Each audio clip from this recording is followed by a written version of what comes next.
الحمد لله الذي هدانا لهذا وما كنا لنهتدي لولا أن هدانا الله والصلاة والسلام على أشرف الأنبياء والمرسلين وعلى آله وصحابته الراشدين وعلى الداعين بدعوته إلى يوم الدين أما بعد السلام عليكم ورحمة الله وبركاته walaalyaal ku soo dhowaada mu'tamarkeennii sagaalaad oo idiin soo qabanqaabiyeen markiska tawfiiq islamic center maanta oo ah maalintii saddexaad muxaadaradanina waa tii labaad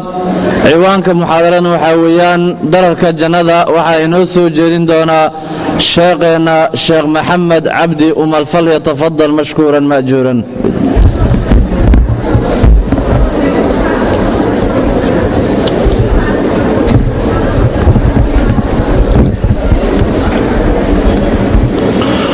بسم الله الرحمن الرحيم بسم الله الرحمن الرحيم إن الحمد لله نحمده ونستعينه ونستغفره ونعوذ بالله من شرور أنفسنا وسيئات أعمالنا من يهده الله فلا مضل له ومن يضلل فلا هادي له وأشهد أن لا إله إلا الله وحده لا شريك له وأشهد أن محمدا عبده ورسوله يا أيها الذين آمنوا اتقوا الله حق تقاته ولا تموتن إلا وأنتم مسلمون يا أيها الناس اتقوا ربكم الذي خلقكم من نفس واحدة وخلق منها زوجها وبث منهما رجالا كثيرا ونساء واتقوا الله الذي تساءلون به والأرحام إن الله كان عليكم رقيبا يا أيها الذين آمنوا اتقوا الله وقولوا قولا سديدا يصلح لكم أعمالكم ويغفر لكم ذنوبكم ومن يطع الله ورسوله فقد فاز فوزا عظيما أما بعد فإن أصدق الحديث كتاب الله وخير الهدي هدي محمد صلى الله عليه وسلم وشر الأمور محدثاتها وكل محدثة بدعة وكل بدعة ضلالة وكل ضلالة في النار معاشر الإخوة والأخوات موضوع كلمة أما محاضرة وحويان حياض الجنة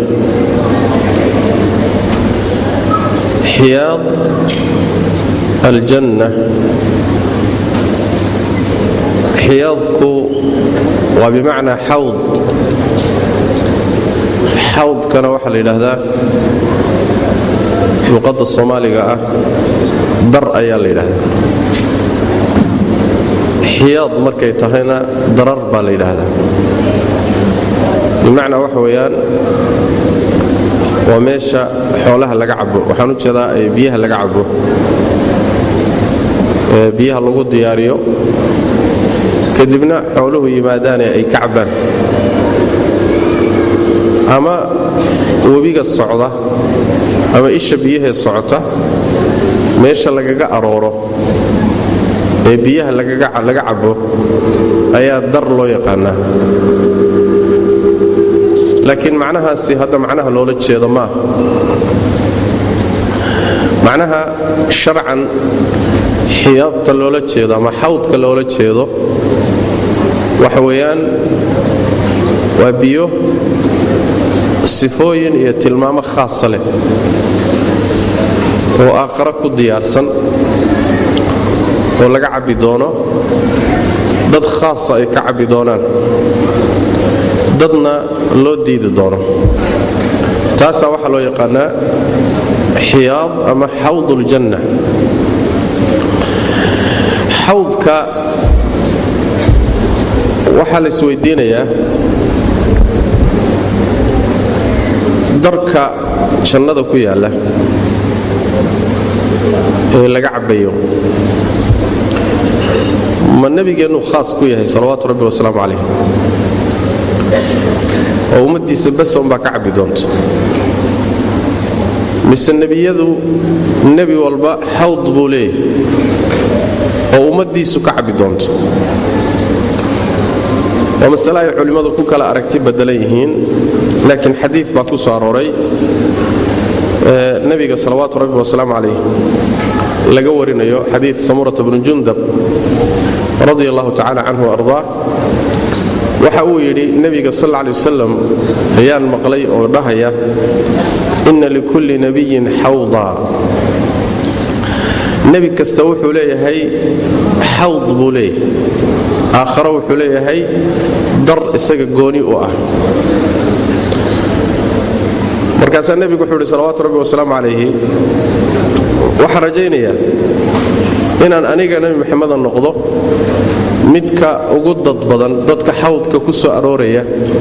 إيمانية كعبية مدك وجد بدن إن النقضة أي رجيني وإني لأرجو أن أكون أكثر منهم واردة marka sida saxda ah waxa weeye xawdku khaas kuma aha nabigeena sallallahu alayhi wasallam xiyaad badanna waa jiraan laakiin sifaadka uu leeyahay xawdka nabigeena sallallahu alayhi wasallam ummadiisuna ay ka cabi doonto iyo sifaadka ay leeyihiin dararka kale way kala dabadalayeen dadka ka cabayna way kala badan yihiin ayaguna way kala weeyeen oo kala muhiimsan yihiin oo ka nabigu sallallahu alayhi wasallam alayhi ma ay gaari karaan kuwa kale laakiin nabi walba xawd waa leeyahay ummadiisuna ku aroori doonto sida saxiixa marka ahadiista nabigu ku tusay sallallahu alayhi wasallam alayhi Allah tabaaraka wa ta'ala waxa uu nabi Muhammad ku karaameeyay ummadiisana ku karaameeyay in uu siiyay حوض حيالها إلهي تبارك وتعالى حوض صفات خاصة له أيو إلهي كو كرامية تبارك وتعالى صفات كيسا وحا كمذا مثلا وحو نبي كشاك صلوات ربي والسلام عليه إن يهي محوءها يوبي آدي آد أبلادا آد ما أدر مسافة دي سدررك هي بلعنا aad ay u weeyeen nabigu wuxuu tilmaamay salawaatu rabbi wa salaam alayhi xawdka iyo darka isaga ah biya ku jira biyahaas waa biyo uu nabigu sheegay sallallahu alayhi wasallam inay yihiin ahla min al-asal malabka waa ka macaan ashad bayaadan min al-laban xaga cadaanta iyo midabkana caanaha way ka cadaan badan yihiin وأطيب ريحا من المسك حق الريح ذا يأركنا ويكأدقويهين مسكا وطيب كي يحيى له أدقون متك أدقونه كان ويكأدقويهين وأبرد من الثلج ونبي صلى الله عليه وسلم به سوحي كقبوا بديهين برفك يعني برف وكقبويهين ملبك وكمعايهين عانها وكعديهين udaygana miskiga iyo waxyaalaha udga midka ugu udgoon way ka udgoon badan yihiin biyahaas ayaa la yiraahdaa iyo meesha ay ku jiraan sifaadka leh ayaa xawd loo yaqaanaa nabigeenu sallallahu alayhi wasallam alayhi marka sidaas uu ku tilmaamay aad inuu u ballaaray yahay buu sheegay ha ahaatee ballarkiisa iyo dherarkiisuna isla egyihiin waxa ka sugan maalan inuu yiri ayle iyo sanca inta isu jiraan ayuu isu jiraan xadiis kale waxa ku sugan in uu yiri inta isu jiraan Kaabada iyo Baytul Maqdis inta soo kale isu jiraan yani wax weeyaan Baytul Maqdis iyo Makka inta isu jiraan ayay isu jiraan waa xadiis sugan nabi ka sugan sallallahu alayhi wasallam alayhi dherarkiisa iyo balciisuna waa isla egyahay arduhu ka tuulihi dherarka iyo balcana waa isku in nabiga way ka sugantahay sallallahu alayhi wasallam alayhi sifaadkaas oo dhan xawdka ayaa nabigu sallallahu alayhi wasallam alayhi ayuu ku tilmaamay ahadiista ku soo aroortay xawdka ee ka hadlaysa nabiga darkiisa aakhira ilaahay siiyay tabaaraka wa taala waa xadiis aad u farabadan oo gaaraysa sida culimada xadiisku ay tilmaamayaan ila xad tawaatur bay gaadhaysaa. tawaaturka waa xadiista aan shakigu ku jirin inay sugan tahay oo ku timid duruq aad u fara badan ama jidad aad u fara badan oon la malayn karaynin in been iyo ismoodsiis iyo waxgeli karaan. marka xadiistaasi aad bay u fara badan tahay, tilmaantay nebiga salawaatu rabbi wasalaamu calayh xawdkiisa iyo darkiisa wax ka tilmaantay. sifaadka uu leeyahay biyahaas iyo darkaasina kuwa hadda aan tilmaannay wax ka miday ahaayeen. ciddii ilaahay tabaaraka wa tacaala uu u qoro inay ku aroorto oo ay ka cabto oo ilaahay nasiib u siiyo tabaaraka wa tacaala, waxyaalaha uu ka helayo waxaa ka mida oo nebigu sheegay salawaatu rabbi wasalaamu calayh: man shariba minhu lam yadma bacdahu abadan buu nabi sal lay slam. ruuxii ka cabba oo darkaas intuu tago hal mar ka cabba, mar dambe weligii iyo allihii dib u oomi maayo. isagiiyo oon waa isdaynaya. bimacnaa yacni dadku aakhare marka la tago oo bannaanka carasaadka qiyaamada la istaago oo qorraxda dadka loo soo dhoweeyo, dadku aad bay u gubanayaan, dhidid aad u fara badanna waa ka daadanaya. ilaa nebigu salawaatu rabbi wasalaamu calayh uu tilmaamay dhididka ka daata ayaa intuu dhulka hoos u galo 70 dhudhun intuu dhulka hoos u galo wuu soo noqonaya. markuu soo noqdo dhididkii kor u soo baxo ayuu marka ruux walba wuxuu u qabanayaa dembigiisa intuu dhannaa. dadka qaarkood dhididkaasoo aad u kulul wuxuu u soo gaadhayaa muxuu ahaayey dhudhunka dhexdiisa. dadka qaarkood wuxuu u qabanayaa sinta iyo meesha maryaha laga xidho. dadka qaarkood wuxuu u qabanayaa feedhahu u soo gaadhaya. dadka qaarkood ilaa dhagaha, dadka qaarkoodna dhididkaasi waaba liqayaaba oo muxuu ahaayey isagoo dhan bay dhex galayaan. waa la oomayaa marka, waa la rafaadayaa, waa la oomayaa, waa la gaajoonayaa. oonkaa kadib markii la oomo ayaa ilaahay tabaaraka wa tacaala wuxuu siinayaa nebi moxamed salawaatu rabbi wasalaamu calayh ummaddiisa xawdkaasaa laga cabbayaa. marka xawdkaa markii laga cabbo oonkii horena waa goynaya iyo rafaadkii la soo maray. waxaa kaloo uu leeyahay in aan dib dambaba ruuxaasi oon u qabannin. weligaa iyo allaha oon iyo adiga meeshaasaa isuukiin dambaynaysa. biyahaasi xawdkaasi markii laga cabo sifadaasay leeyihin oo waxay kaga gedisan yihiin biyayowga kale la cabayo. tabcan markaad ooman tahay ood biyo cabto, biyihii waxoogaa kadib markaad ka joogto haddana waad oomaysaa. asbaabtii oonka keenaysay markay ku qabato haddana oonkii waa kugu soo noqonaya. haddana biyo kale aad u baahanaysa, haddana oonkii waa kugu soo noqonaya, haddana biyo kale aad u baahanaysa. biyaha darku sidaasoo kale maaha. biyaha darku waxa weeyaan haddii aad cabto biyo oo dhan way kaaga filan yihiin, oon dambe is arki maysaan. allaahumma inaad adigu biyaha faakihaysi iyo u cabbaysa mooye, laakiin baahi kuu qaban mayso. waxay jarayaan oon oo dhan bay goynayaan. sifaadka ay leeyihiin nabigeennu ku tilmaamay wey salawaatu rabbi wasalaamu calayh. waxaad ku tilma xadiiska macnaha sheegaya waa soo saaray bukhaari iyo muslim min xadiidi cabdillaahi bni cumar: xawdii masiiratu shahrin buu nabi sal lay slam. darkaygu wuxuu uu jiraa bil socodkeed. yacnii dad lugaynaya meelay bil u socon karaan ayuu isu jiraa. zawaayaahu sawaa, dhinacyadiisuna waa siman yihiin. yacnii afartiisa dhinac iyo muxuu ahaayey zawaayaadkiisoo dhan waa wada siman, isla egyihiin, ma kala dheera. maa'uhu abyadu min alwariq. wuxuu nebigu yuri sal lla lay waslam biyihiisu waxay ka cad yihiin wariqa. wariqu waa fidada ama silfarka way ka cad yihiin. waraa'ixatuhu atyabu min almisk. urkiisuna wuxuu ka udgoon yahay miskiga. wa kiisaanuhu ka nujuumi asamaa. koobabkiisa lagaga cabbana waxa ay la egyihiin tiradoodu xidigaha tiradoodoo kale. samada xidigaha samada ku yaalla tiradooda tiro la eg oo koobab abaa yaallo oo lagaga cabbayaa. markaasaa nebigu wuxu uhi sal lay waslam: man shariba minhu falaa yadma'u bacdahu abada. ruuxii ka cabba markaa wax mar ka dambaysa ama dib dambe oomi maayo, oon is arki maayaan buu rasuulku yidhi salawaatu rabbi wasalaamu calayh. xadiidka bukhaari iyo muslim ayaa soo saaray, tilmaamaya faa'iidooyinkiisa inay ka mid tahay ciddii hal mar ka cabtay inuusan dib dambe uusan u oomaynin nebiga darkiisa salawaatu rabbi wasalaamu calayh. waxaa soo aroortay xadiista nebiga ku timi sala allahu calayhi wasalam in ay jiraan dad darka nabiga sallallahu alayhi wasallam iyo wabiga qiimaha badan ee ummadda nabigu ay ka cabi doonto la mari doono dad loo diidi doono ayaa jira dad waxa jira xawdkaas laga hor istaagi doono oo laga leexin doono oo dadka ku abtirsada kamida ummadda nabiga sallallahu alayhi wasallam dadkaasi asbaab baa keentay in laga leexiyo مثلا حديث النبي waxaa ku soo aroortay salawaatu rabbi wasalaamu alayhi asbaab keeni karta in aad ka qado darka nabiga salawaatu rabbi wasalaamu alayhi ka cabitaankiisa waxa kamida mesela oo nabigu tilmaamay sallallahu alayhi wasallam hadii aad dadka zaalimiinta ah ee gardaran khariban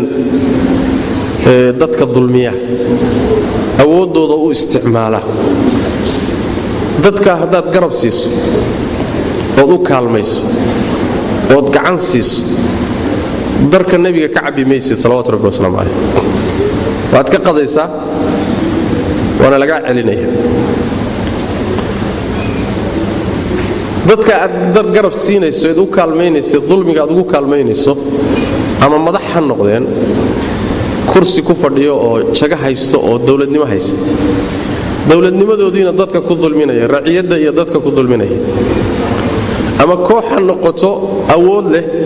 oo awoodeedii dadka ku dulminaysa oo baqiya xadgudub sameynaysa hadaad u kaalmayso garab ku siiso dulmiga iyo baqiyiga ilaahay tabaaraka wa tacaala wuxuu xukumay in darka nabiga sallallahu alayhi wasallam laga leexiyoodo oodan ka cabin xadiidka macnaha tilmaamaya waa xadiid Kacb ibn Ujra ayaa nabiga ka warinaya salawaatu rabbi wasalaamu alayhi wuxuu leeyahay Kacb kharaja ilayna rasuulullaahi sallallahu alayhi wa alihi wasallam nabiga ayaa nagu soo baxay buu nabiga ayaa nagu soo baxay wa nahnu juluusun ala wisaadatin min udmin anagoo ku fadhfadhina barkin ka samaysan harag la magdiyay barkin ka samaysan anagoo ku fadhina ayuu nabigu nagu soo baxay salawaatu rabbi wasalaamu alayhi markaas nabigu wuxuu sallallahu alayhi wasallam innahu sayakunu umara waxa ahaan doono iimaan doona niman madax ah oo zalama ah oo fajara ah oo dadka dulmiya kursigoodii awoodooda raciyada iyo dadka ku dulmiya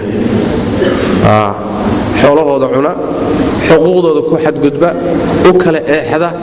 laaya iska xidhxidha niman noocaas iimaan doono zalama ah oo fajara ah wuxuu nabigu sallallahu alayhi wasallam faman dakhala fiihim fasaddaqahum bikadhibihim ruuxii dhexgala oo dawladoodii iyo nidaamkooda ka dhexgala oo ka mid noqda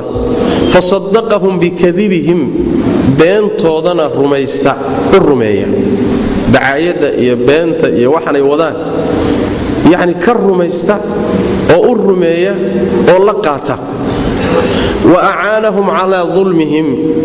dhulmigii iyo gardaradii iyo xadgudubkii ay dadka ku hayeen ugu kaalmeeya falaysa minni walastu minhu nabi sallallahu alayhi wasallam kaasi aniga igama tirsana aniguna asaga kama tirsani macna wax weeyaan aniga isagu isku jid ma hayno waayo aniga isaga kala leexanay bari baan ka ahay isaguna bari buu iga yahay walaysa yaridu alayya alhawd nabi sallallahu alayhi wasallam ninkaasina darkayga ku soo aroori maayo darkayga ku soo aroori maayo anigana darka waa uga sii horeeya oo xadiiska nabiga sallallahu alayhi wasallam waxay tilmaamaysaa ana faratukum ala alhawd wa nabi sallallahu alayhi wasallam xadiis fara badan ana idin ka sii horeeya darka faradka waxa la yiraahdaa xooluhu markay aroorka yihiin oo ceelka soo qabtaan nin baa laga sii hormariyaa ninka ka sii horeeya ceelka uga sii horeeya wuxuu u sii hagaajinayaa wixii xoolaha lagu waraabin lahaa wadaantii iyo muxuu ahaay xarigii iyo meeshii laga waraabin lahaa xoolaha oo darkii ah wixii buu isku sii hagaajinaya kaasa waxa la yiraahdaa luqada carabiga farad baa la yiraahdaa farad